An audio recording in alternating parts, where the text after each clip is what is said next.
Crackling fire meets ancient bone, releasing secrets carved for the gods. 3,000 years ago, Shang Dynasty diviners pressed hot metal to ox bone and turtle shell, listening for the pop that meant a divine answer. They called these the oracle bones, and their cryptic messages would one day rewrite history itself. By the end of this story, you will know how a pile of discarded relics rescued from a medicine grinder revealed the truth about China's first dynasty. How did scholars crack a code silent for millennia, and what shocking realities of royal power, spirit worship, and human sacrifice did they uncover? What does it feel like to hear a civilization speak after centuries of silence? For centuries, the secret remained buried, not in the earth but in plain sight. The bones that once spoke to kings found a new, grim purpose in the apothecaries of late 19th century China. They were sold as dragon bones, a common ingredient in traditional medicine, believed to hold healing power. Villagers digging them up from ancient fields would scrape off the strange, ancient markings to make them more presentable, then sell them by the pound to be ground into powder for potions. It was a quiet, ongoing destruction, a library of history being pulverized and swallowed. The turning point came from a man named Wang Yang, a scholar and antiquarian. The story goes that in 1899 he fell ill with malaria. As his medicine was being prepared, he noticed the fragments of dragon bone set to be used. His sharp, curious eyes were caught not by the bone itself, but by the peculiar, stylized scratches that defied simple explanation. He saw a pattern, a structure that looked deliberate, not random. In that moment of brilliant clarity, Wang Yang realized he was not looking at natural cracks or simple decoration. He was staring at a lost script. His illness was forgotten, overshadowed by the magnitude of his discovery. He immediately began buying up every inscribed bone he could find from pharmacies across Beijing, driven by a desperate race against time. Each purchase was a rescue mission, snatching a priceless piece of the past from the mortar and pestle. It was a discovery born entirely of chance, a perfect collision of a prepared mind and a lucky glimpse. Think of the incredible fortune involved. How many thousands of these inscribed bones were already consumed, their messages dissolved forever? The survival of the ones we have today is a testament to one man's curiosity, a fluke that saved the voices of a dynasty from being digested and lost. These rescued bones were far more than simple artifacts. They were the official records of a civilization, painstakingly crafted for a single, profound purpose. Known to us as oracle bones, they are primarily the shoulder blades of oxen and the flat underside shells of turtles. But why these specific materials?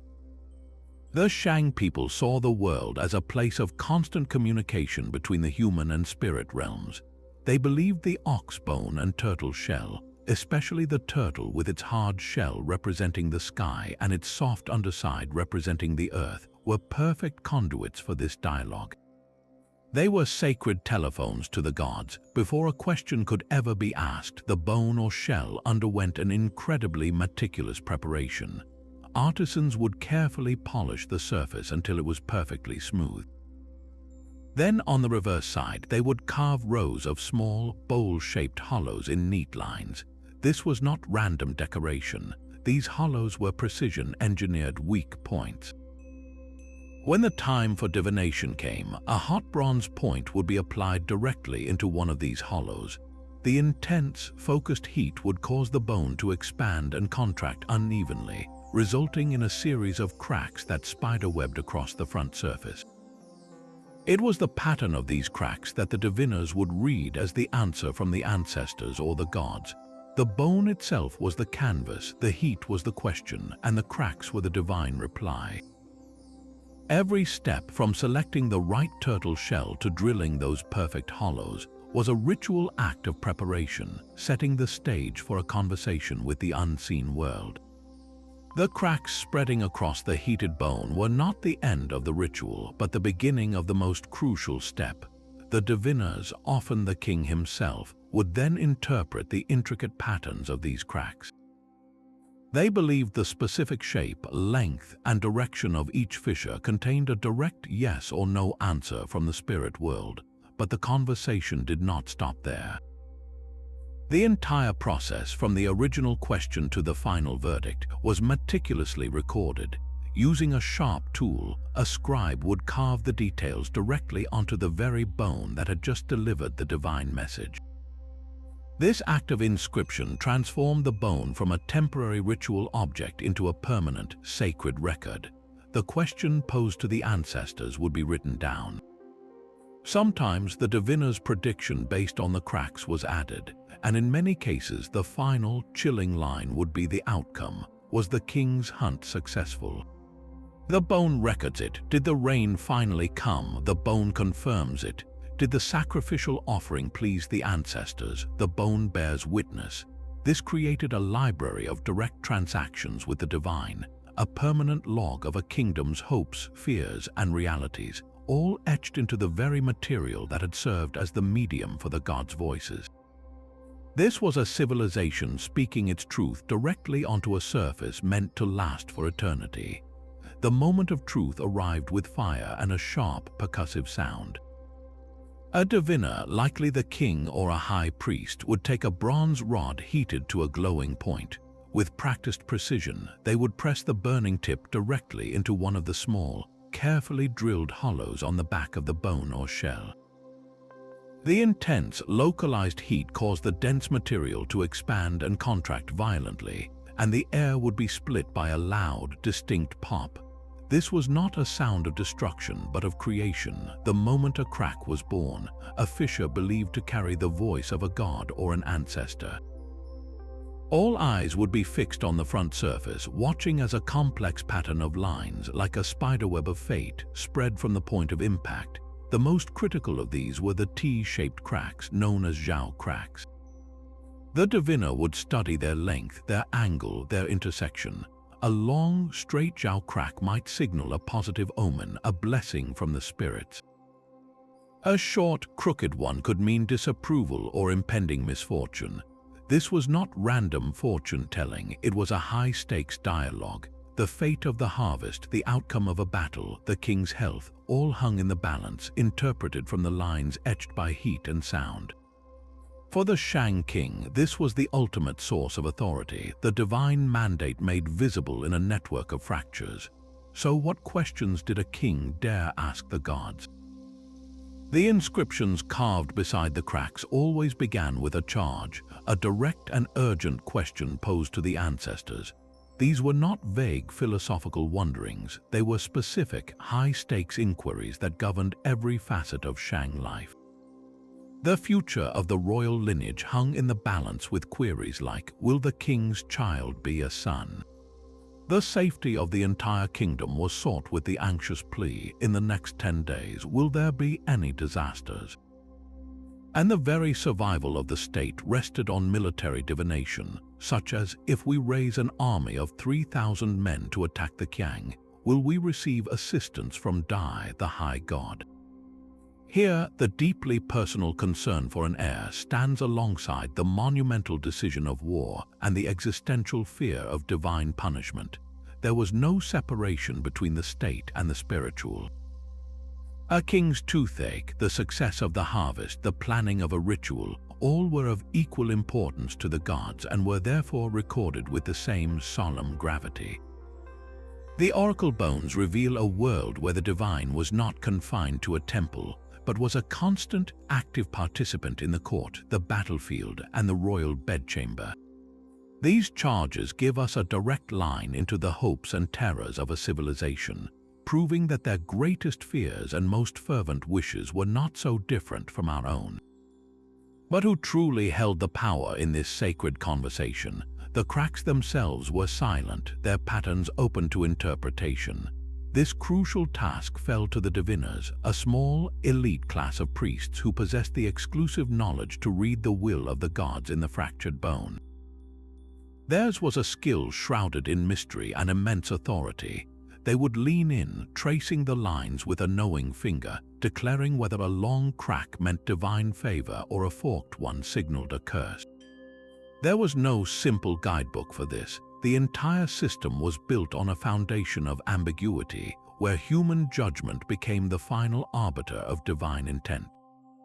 This opened a profound and fascinating possibility. Could these priests, the trusted messengers to the gods, subtly steer the kingdom's course by the way they chose to read the cracks? Imagine the pressure before a major battle. The king, anxious for a sign, watches the diviner's face. The priest studies the web of lines, knowing that his next words could send thousands of men to war or keep them safely within the walls.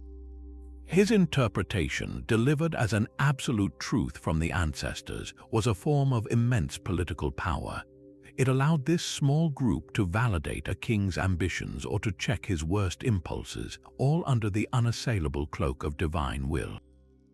The ritual was sacred, but the reading of its results was a deeply human act, blending faith, intuition, and perhaps, on occasion, a very deliberate political strategy. Yet the conversation with the gods did not end with the diviner's interpretation. There was a final, remarkable step that transformed these bones from mere questions into a verified historical record. After the prediction was made and the event had come to pass, a scribe would often return to the bone. With the same sharp tool, they would carve a brief postscript, a verification note confirming whether the prophecy had held true.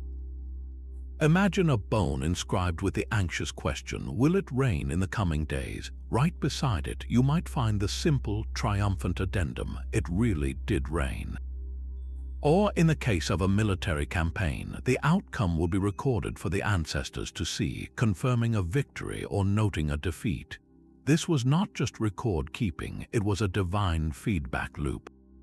Every verified prediction served to reinforce the entire system's authority, proving to the king and his people that the gods were indeed listening and responding. It created a powerful, self-validating cycle. A successful prediction strengthened faith in the ritual, which in turn made the next divination feel even more certain. This empirical approach, this need to check their work against reality, reveals a fascinating blend of deep spirituality and a very practical desire for confirmation.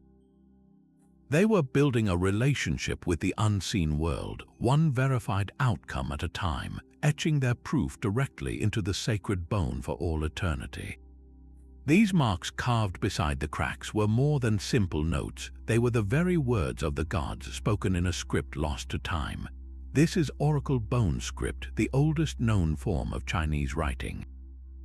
To our modern eyes, the characters look like a collection of sharp, angular etchings, but look closer and you can see their origins. They are pictographs, stylized drawings of the world the Shang people lived in.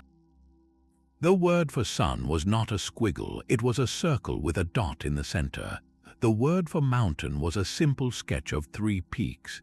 The character for rain showed a line with little dashes falling down from it, a tiny, elegant depiction of a downpour. Even the word for child was a simple drawing of an infant with its fontanelle, the soft spot on a baby's head clearly visible. Each character was a tiny window into their reality, a direct snapshot of their world captured in bone.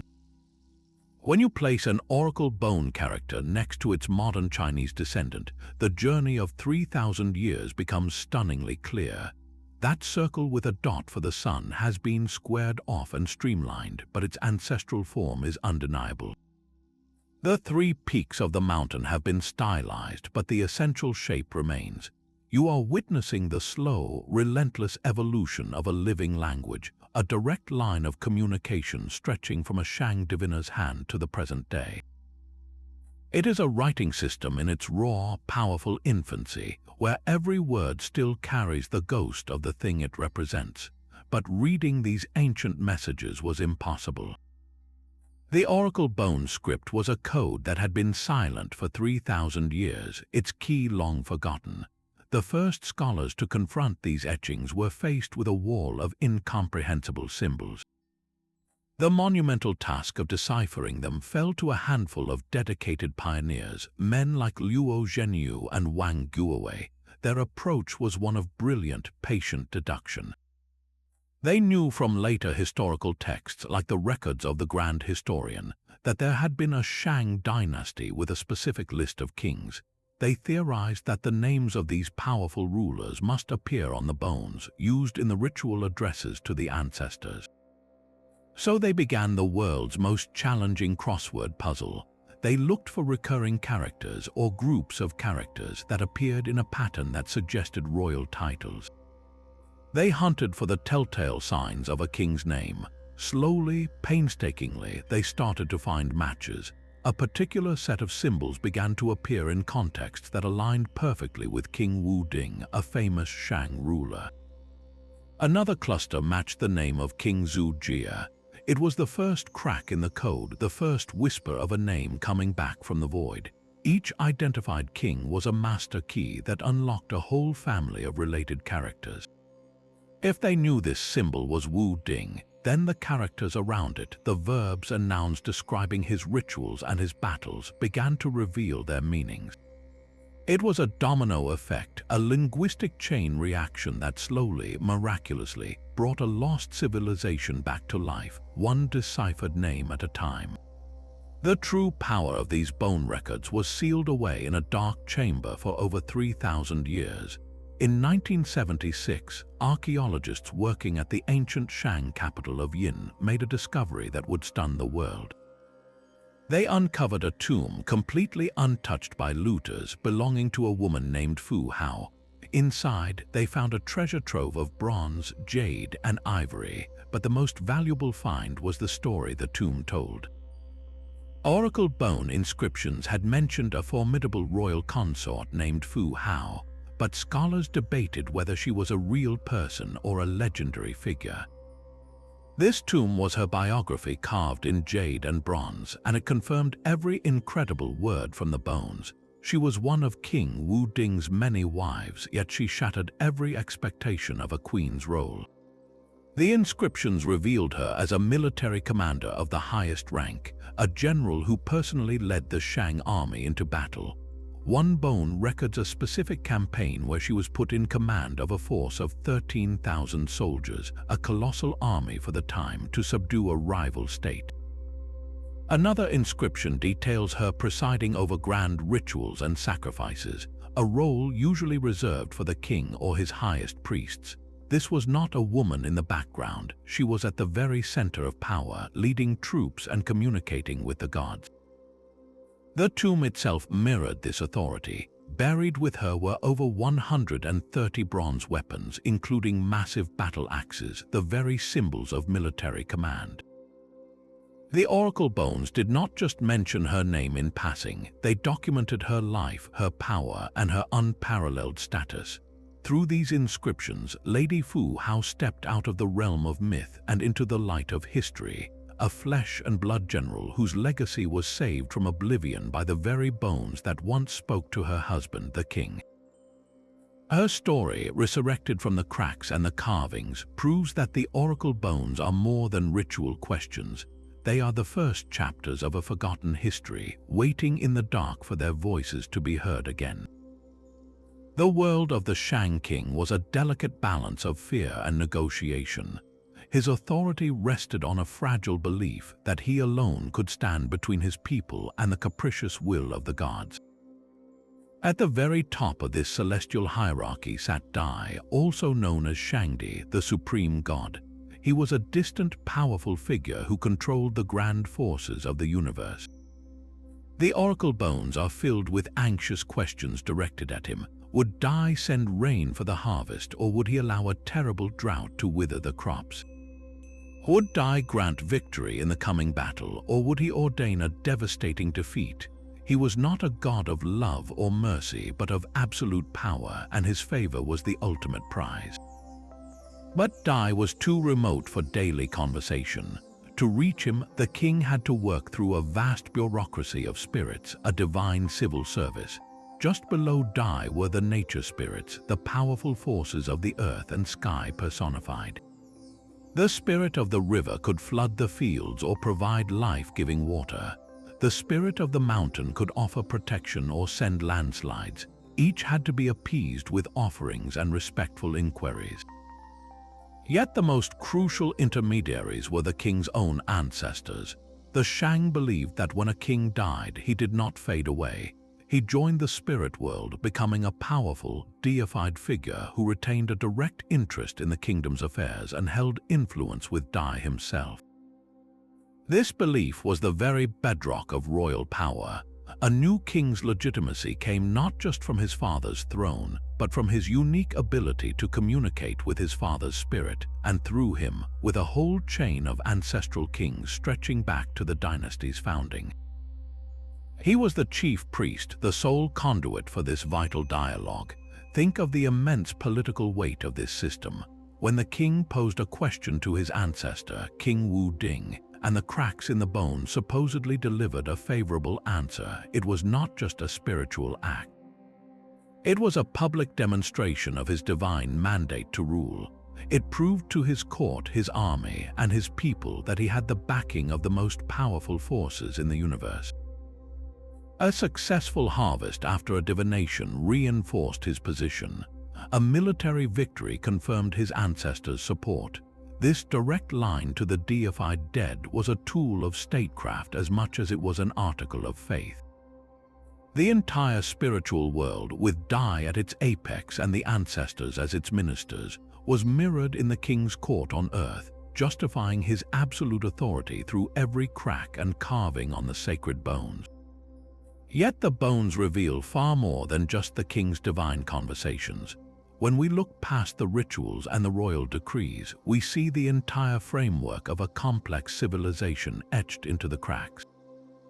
These inscriptions are a meticulous ledger of a state's daily operations, from the harvest in the fields to the movements of the stars. They show us a society deeply concerned with the fundamental rhythms of life. One bone might record the anxious query, "Will the millet harvest be abundant?" while another details the king ordering the milking of his sacred herds, a vital economic activity.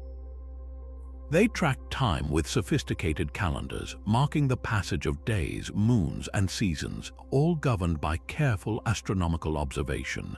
The bones contain some of humanity's earliest confirmed records of celestial events. A diviner might carve the stark, foreboding note, "A great new star appeared alongside the lunar constellation," or record a solar eclipse with the chilling simplicity of the sun was eaten. These were not just celestial curiosities, they were omens of the highest order, events that could shake the kingdom to its core and send the king rushing to the oracle for answers. Beyond the heavens and the harvest, the bones document the very ground on which the Shang walked. They speak of grand architectural projects, the building of cities and palaces. An inscription might solemnly ask, "If we found the foundation for a new ancestral temple, will Dai approve?" This reveals a society capable of mobilizing massive labor, planning urban centers, and investing in permanent structures that would stand for generations. Even the most intimate human experiences found their way onto the sacred bone. The king himself was not immune to everyday ailments. Several fragments pose questions about royal toothaches, seeking the cause and the cure from the ancestors. Was the pain caused by a displeased spirit? Would a specific sacrifice bring relief? This blending of the medical and the mystical shows a world where every aspect of life, from a king's throbbing tooth to the foundation of a city wall, was interconnected through a single spiritual lens. The oracle bones do not just show us a kingdom talking to its gods. They show us a vibrant, organized Bronze Age society, with its farmers, its architects, its astronomers, and its ailing ruler, all captured in the timeless script of the turtle shell. These divine conversations were backed by the thunder of a war machine. The oracle bones reveal a state in a near-constant state of military readiness, its power projected through meticulously organized armies. The inscriptions are filled with urgent commands to raise troops, detailing specific numbers that still echo with authority. A king would order the conscription of 3,000 men for a northern campaign. 5,000 to subdue a rebellious tribe, or even, as in the case of General Fu Hao, a colossal force of 13,000 soldiers. These were not disorganized mobs, they were structured units summoned from across the kingdom to serve the king's ambition. Their primary enemies were the neighboring Fang states, independent polities that surrounded the Shang heartland. The bones name them with a chilling specificity: the Tufang to the north, the Gongfang to the west, the Renfang to the south. Each name represents a rival, a target, a potential victim of Shang expansion. The inscriptions are terse battlefield reports carved in bone. One record might state simply, "We attacked the Bafang," while another asks the ancestors for victory against the Kaingfang. These were not just border skirmishes, they were deliberate campaigns of conquest and subjugation, designed to secure resources, eliminate threats, and demonstrate the king's divine mandate through sheer force. On the battlefield, the Shang deployed a terrifying new technology, the chariot. These were not the sleek, swift vehicles of later ages, but heavy, wood and bronze platforms, each carrying a team of 3, a driver, an archer, and a warrior with a spear or dagger axe. In the context of Bronze Age warfare, they were the equivalent of modern tanks, breaking enemy lines and sowing panic. The bones record their use with pride, noting their deployment in specific battles and even inquiring of the ancestors whether a chariot would be captured from the enemy. This was the cutting edge of military science, rolling across the plains to enforce the will of the king. And what was the fate of those who stood against this machine? The prisoners of war, their capture carefully noted on the bones, faced a grim and predetermined end. The inscriptions are brutally matter-of-fact. After a successful campaign against the Qiang, a diviner might carve, "We captured 50 Qiang prisoners," and then, on the very same bone, the chilling follow-up, "We will offer 30 Qiang prisoners to ancestor Yi."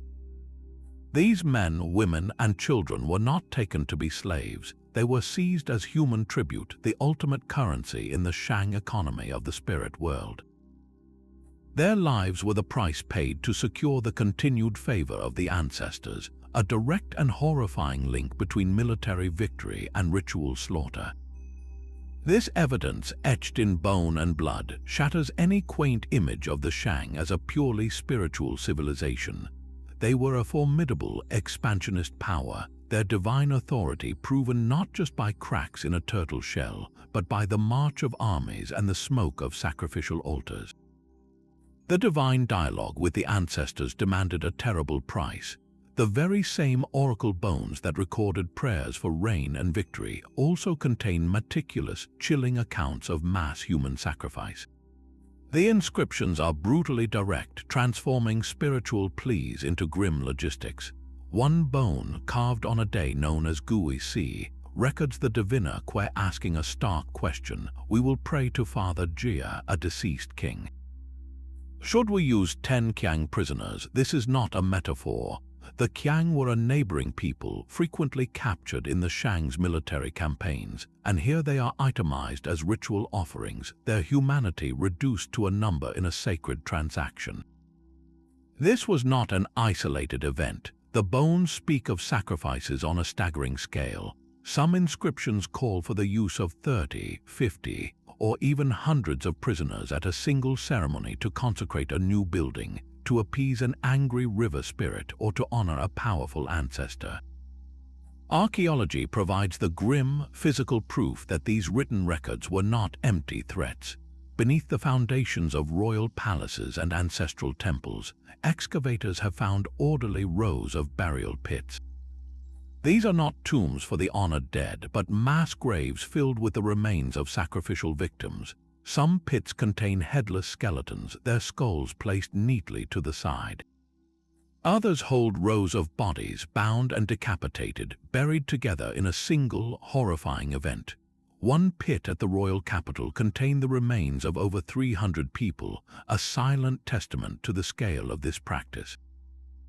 The bones and the burial pits tell the same story, a story of state-sanctioned killing on an industrial scale. Why did a civilization capable of such artistic and intellectual achievements engage in such brutality? Scholars point to a complex web of motivations rooted in the Shang worldview. At its core, it was an act of ultimate religious devotion. The Shang believed that the spirit world, particularly their powerful deified ancestors, required sustenance and service. Just as they offered wine, millet, and animals, they believed that the ultimate offering, the most potent currency to secure divine favor, was human life itself. A sacrificed prisoner was not merely killed, he was sent as a servant to the ancestors in the afterlife, a permanent attendant to bolster their power, which in turn would benefit the living king and his kingdom. But beyond pure belief, the practice was a terrifying display of raw political power. A public sacrifice of dozens or hundreds of foreign captives was a spectacle of dominance. It demonstrated the king's absolute authority over life and death, his unwavering connection to the gods who demanded these offerings, and his military might in capturing so many enemies. It was a message to both his subjects and his rivals, a warning written not in bone but in blood. The oracle bones force us to confront this duality, a civilization that spoke to the gods with one hand, while with the other it offered them a river of human lives. But the Shang Dynasty did not last forever. Its power eventually crumbled and a new force, the Zhou, rose from the west to conquer the old kingdom. You might think that with this collapse, the voices on the oracle bones would fall silent forever, their script fading into obscurity. Yet the written word did not die, it simply found a new home and a new purpose. The angular, pictographic script of the Shang diviners did not vanish, it evolved. Over the following centuries, the characters slowly transformed, becoming more fluid and regularized. This new form is known as bronze script, and it migrated from the cracked bones of the Shang to the magnificent ritual vessels of the Zhou.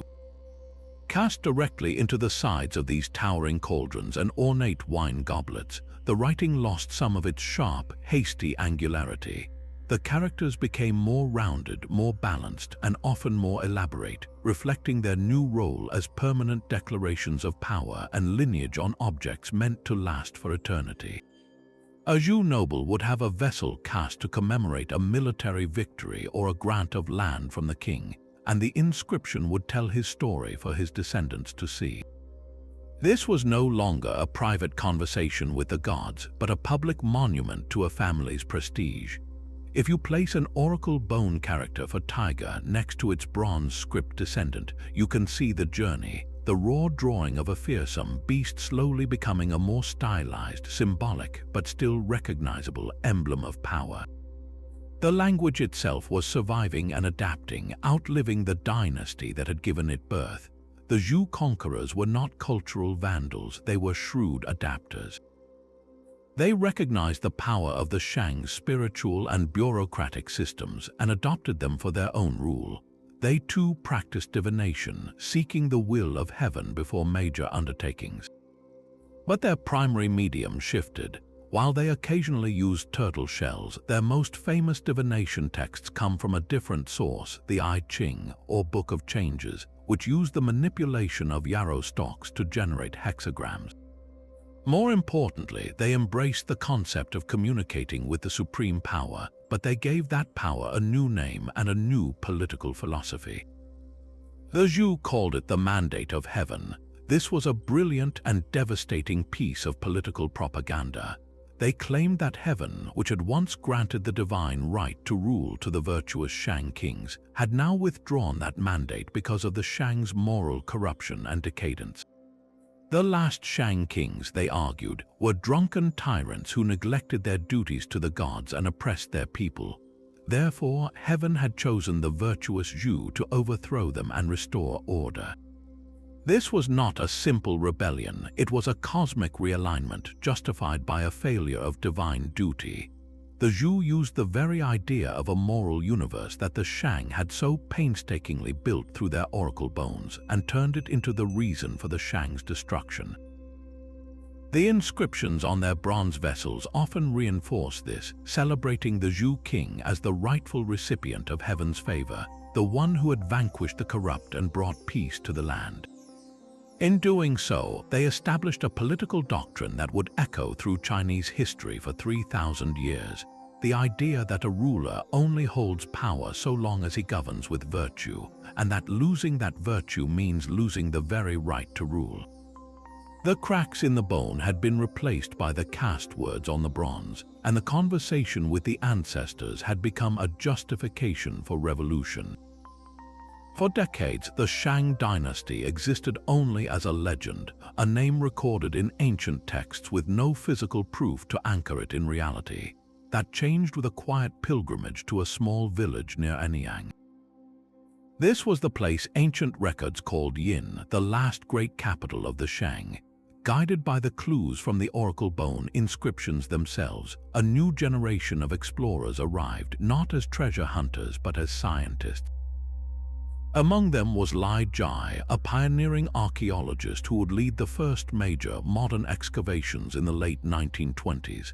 They began to dig, and the earth gave up its secrets in staggering abundance.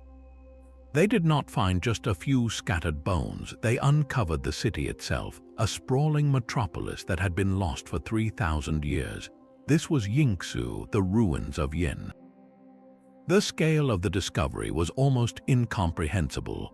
They found the foundations of massive royal palaces, workshops for bronze casting and jade carving, and the tombs of kings filled with exquisite artifacts. But the true treasure, the heart of the discovery, were the official archives, vast pits filled not with gold but with inscribed bone and shell. In one deposit alone, they uncovered over 17,000 fragments. These were not random ritual leftovers. They were the kingdom's central filing system, the collected state records that had been carefully stored away for eternity. The sheer volume of text was a historical windfall, a library that had been waiting silently beneath the wheat fields. The inscriptions on these bones did more than just confirm the location, they named it. They spoke of the rituals performed in the temples of Yin, of the kings who ruled from its palaces, of the very events that shaped its history. A place known only from dusty texts was suddenly, tangibly real, its streets and altars mapped out by the very people who had walked them. This was the moment the Shang Dynasty stepped out of the shadows of myth and into the solid light of history. Its existence proven beyond any doubt by the mountains of bone its scribes had so carefully buried. The silent library of bone is now speaking in a new language, the digital code of the 21st century. While early scholars relied on magnifying glasses and intuition, modern researchers are deploying a suite of non-invasive technologies that peer into the past without ever touching a single artifact. High-resolution 3D scanning has revolutionized the field.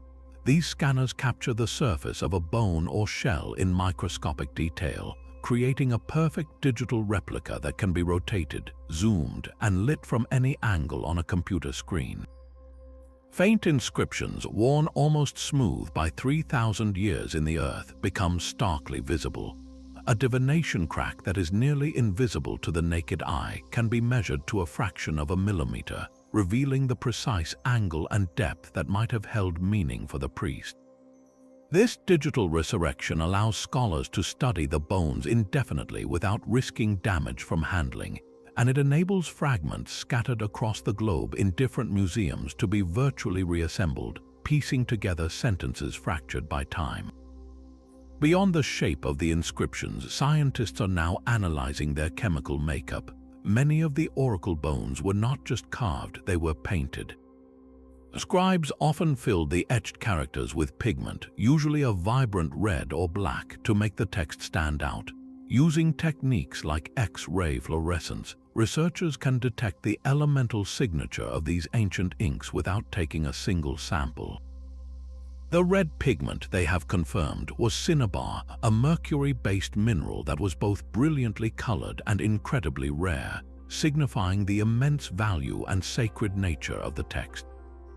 The black was likely a carbon-based ink. This analysis tells us more than just their art supplies. It speaks to the ritual importance of the act. The use of precious cinnabar was a form of devotion, a way of making the words for the gods as permanent and brilliant as the message itself. Perhaps the most intimate revelations come from the bones themselves, not from the writing on them, but from the biological material within. Advanced DNA testing is now being applied to the ancient oracle bones. From the slivers of bone, scientists can extract genetic material that has survived the millennia. This opens up two profound lines of inquiry. First, it tells us about the animals. By sequencing DNA from the ox scapulae and turtle plastrons, researchers can trace the Shang's livestock management, understanding the breeds they cultivated, and the vast trade networks they must have had to supply such a constant demand for ritual materials. Second, and more chillingly, this technology can be applied to the human remains found in the sacrificial pits. DNA from these victims can reveal their origins, answering the haunting question of who the Qiang and the other enemy peoples really were. Were they genetically distinct groups from faraway lands, or were they neighboring communities with long shared histories? The genetic code can reveal family relationships among the sacrificed, showing if brothers or cousins died together in a single ritual, adding a deeply personal and tragic layer to the grim statistics carved into the oracle bones. We are no longer just reading their history, we are beginning to understand their biology, their relationships, and the very fabric of their world, one molecule at a time. Even with all our modern tools, the voices of the Shang are still partially muted. We may understand their words, but we cannot truly hear them. The exact sounds of their spoken language, the pronunciation that brought these angular characters to life, have been lost to the quiet of 3,000 years. Scholars can make educated guesses by comparing the oracle bone script to later forms of Chinese, tracing the evolution of a character's shape to infer its possible ancient sound. Yet this remains a reconstruction, a best estimate. When we read the inscription for rain, we see the little dashes falling, but we do not know the precise syllable a Shang diviner would have uttered as he carved it. The living voice of the civilization is a ghost in the machine of its writing. This silence is compounded by a vast frontier of the unknown. Of the nearly 5,000 distinct characters identified on the oracle bones, scholars have confidently deciphered only around 1,500. That leaves thousands of symbols still shrouded in mystery. These undeciphered characters often represent specific names of places, plants, animals, or rituals that have no clear counterpart in later text. Each is a locked door. A single, recurring but unreadable character could be the name of a lost city, a type of weapon, or a forgotten god. Every time one is cracked, it has the potential to rewrite a paragraph of Shang history, revealing a place, a practice, or a person we never knew existed. The work is slow, painstaking, and relies on the rare, fortunate discovery of a new fragment that provides the missing context. Beyond the unread words, there is the unresolved question of the diviners themselves. We know they were a powerful priestly class, but the full scope of their role is hotly debated. How were they trained? Was the skill of reading the cracks a secret, guarded knowledge passed from father to son, or was it a more formalized system with shared rules? The bones give us their names, men like Diviner Bin and Diviner Que, but they do not give us their biographies. Were they merely impartial technicians reporting the will of the gods as they saw it? Or were they active political players, a kind of ancient deep state whose interpretations could be swayed by court intrigue or personal ambition? The ambiguity of the crack patterns leaves this power tantalizingly open to question. A diviner's reading could launch a war or halt one, could authorize a vast construction project or condemn it. How much of Shang history was directed by the gods, and how much by the human hands that interpreted their silent signs? These are not just academic puzzles. They are the final barriers between us and a complete understanding of the world's first bone librarians. Each unanswered question is a reminder that history is not a closed book, but a living excavation. The detective work is far from over, and the next fragment, the next technological breakthrough, could be the one that finally lets us hear the Shang speak in their own true voice. These bone fragments anchor a civilization to the map of human history. While the pyramids of Egypt and the ziggurats of Mesopotamia were built by cultures with their own scripts, the oracle bones offer something uniquely powerful for East Asia, a continuous written record. In Mesopotamia, cuneiform writing on clay tablets dates back even further, and Egyptian hieroglyphs adorn tomb walls with a similar antiquity. Yet these great traditions eventually fell silent, their languages dying and their scripts needing to be rediscovered centuries later. The script on the oracle bones never truly died. It evolved, transforming over millennia into the modern Chinese characters used by billions today. This unbroken line of writing makes China's civilization unique among its peers, a story told in its own words from the very beginning. The bones transform the Shang from a semi-mythical dynasty mentioned in later texts into a documented historical reality. Before their discovery, the Shang were like the legendary kings of ancient Britain, figures of story more than fact.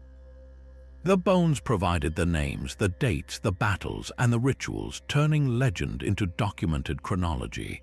This was not a civilization that simply appeared fully formed. It was a complex, organized state with a bureaucracy, a military, and a sophisticated spiritual worldview, all recorded by its own hand. It proves that Chinese civilization developed along its own independent path, a fourth cradle alongside the Nile, the Tigris and Euphrates, and the Indus Valley. The questions carved into the shell and bone are not just ancient curiosities, they are the foundational chapters of a story that continues to this day. When you look at a modern Chinese character, you are seeing the direct, living descendant of a mark made by a Shang scribe 3,000 years ago. That is a historical thread unbroken by time, a conversation started on a turtle shell that has never truly ended. The cracks in the oracle bones began to tell a story of a kingdom tearing itself apart. In the final years of the Shang, the divinations take on a frantic, desperate tone. The questions are no longer just about distant wars or bountiful harvests, but about internal collapse. One bone asks with palpable fear, will the Western lands be lost? Another inquires if a certain noble, once loyal, is now plotting rebellion.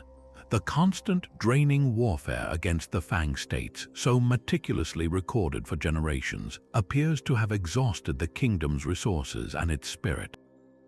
The very system that had legitimized the Shang kings, their direct line to the ancestors, was now recording the fraying of that divine cord. The bones reveal a state under immense strain, its foundation cracking under the weight of its own ambition and the relentless pressure from its enemies. Then from the west a new power emerged, the Zhou people, whom the Shang had long considered a subordinate frontier tribe, began to rally.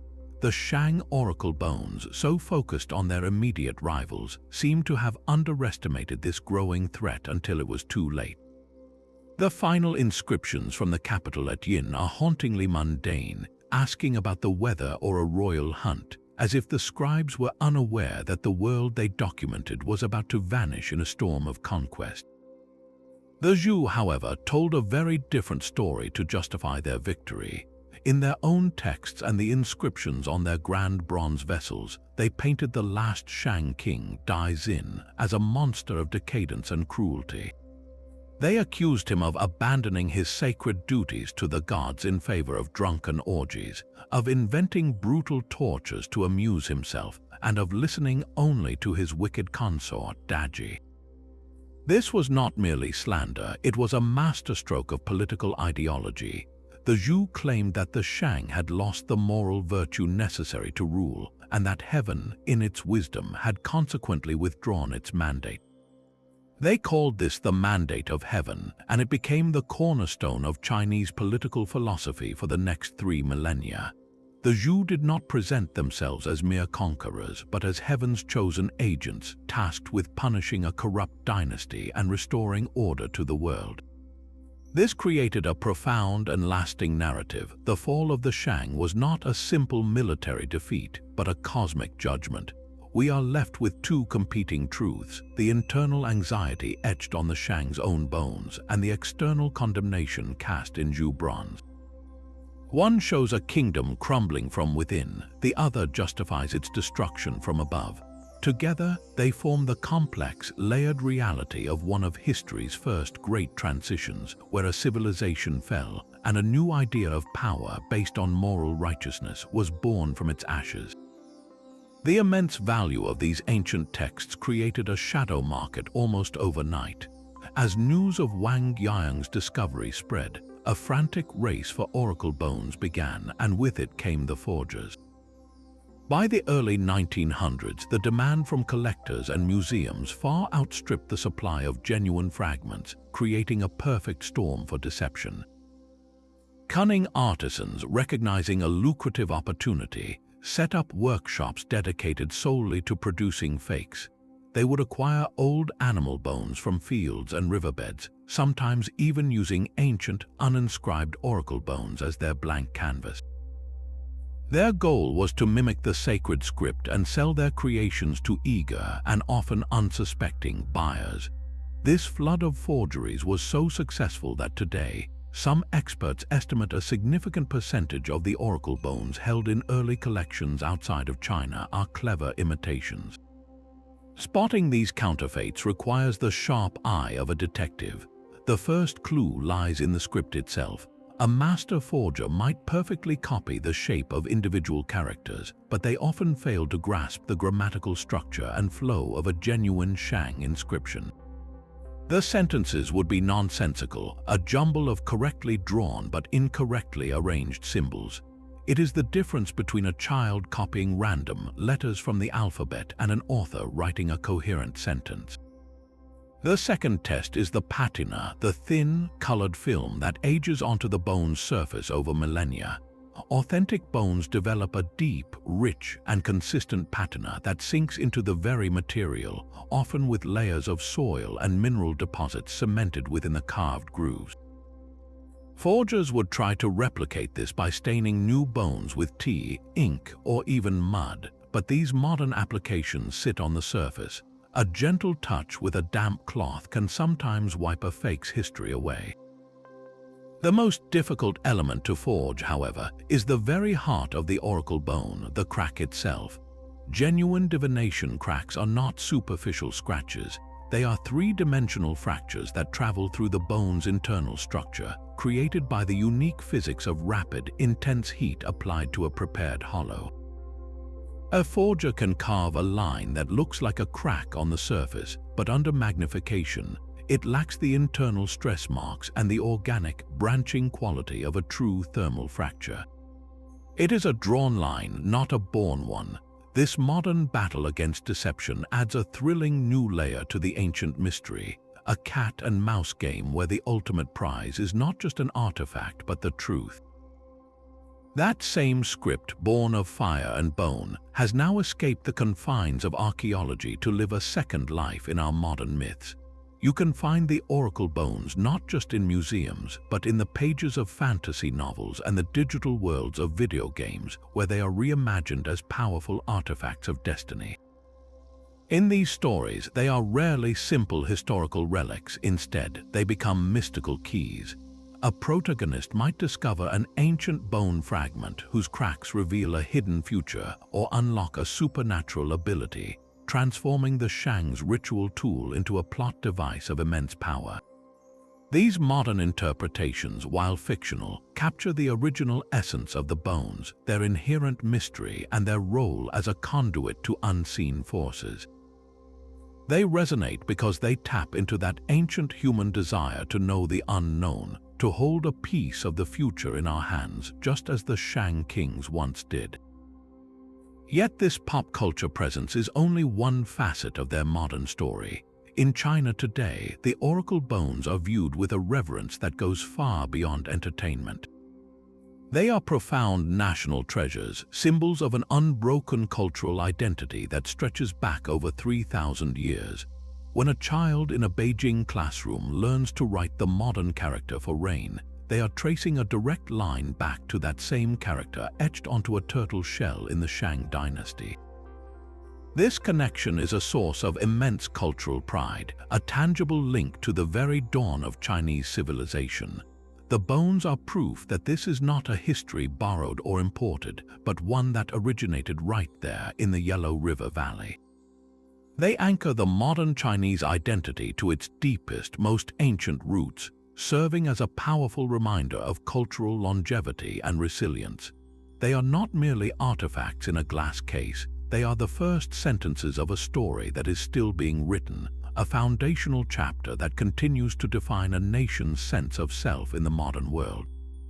That quiet pop of a cracking turtle's shell 3,000 years ago ultimately echoed through the 20th century, forcing a complete rewrite of history. The discovery of the oracle bones was not merely an archaeological triumph, it was a key that unlocked a door everyone thought was only legend. Before these inscribed fragments were rescued from the medicine grinders, the great Shang Dynasty was a phantom, a name mentioned in later texts like the records of the Grand Historian, but with no physical proof to confirm it was anything more than a story. The bones gave that proof etched in their own hand. They provided the names of the kings, the dates of their reigns, the details of their battles, and the rituals of their court. With this evidence, the Shang stepped out of the mists of myth and onto the solid ground of history, transforming China's understanding of its own past.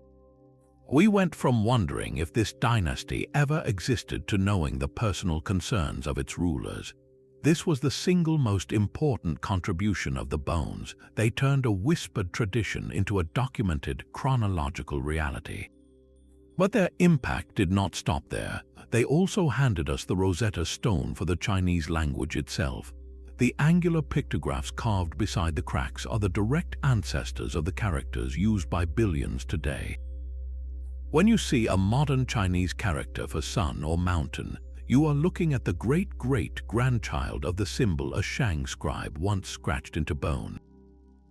This provides an unbroken line of written communication stretching back over 3 millennia, a linguistic thread connecting the modern world to the Bronze Age in a way no other ancient civilization can claim.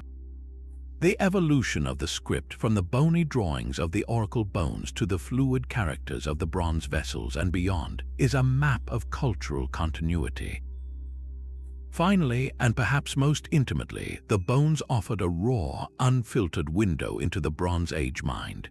They are not the formal, polished histories written by later dynasties to glorify themselves. They are the immediate, urgent thoughts of a people trying to navigate a world filled with gods and spirits. We hear their fears about toothaches and harvests, their anxieties about childbirth and battle, their desperate need to feel in control of a chaotic universe through ritual. This is not a history of grand monuments, but of human vulnerability. It is the difference between reading a government press release and discovering a king's private diary. A pile of discarded dragon bones, nearly pulverized into medicine, ultimately gave a voice to a civilization silenced for 3,000 years, reminding us that history is not just about kings and conquests, but about the quiet, universal hopes and fears etched into the most fragile of materials. From a malaria remedy to a royal archive, the journey of these bones is a story of rescue against all odds. Their true secret was never a single prophecy or a king's decree. It was the resurrection of an entire civilization, a world brought back from the brink of oblivion through a script carved for the gods. These fragments gave us the Shang not as a legend, but as a living, breathing society, with all its grandeur and its brutality, its cosmic fears and its very human toothaches. They remind us of a truth that echoes across the millennia, a truth etched into the very core of our humanity. We are a species forever looking beyond the horizon, forever reaching into the unknown, desperate for a sign, for an answer, for a crack in the universe that might whisper back. The diviners with their hot bronze rods are gone, but our search for meaning continues in laboratories and libraries, in telescopes and in code. We are still asking the same fundamental questions, only our tools have changed. So what forgotten library, what lost city, what silent script is waiting now for its moment to speak? What ancient mystery should we investigate next? The past is filled with whispers. Tell us which one you think we should listen to. Share your thoughts in the comments.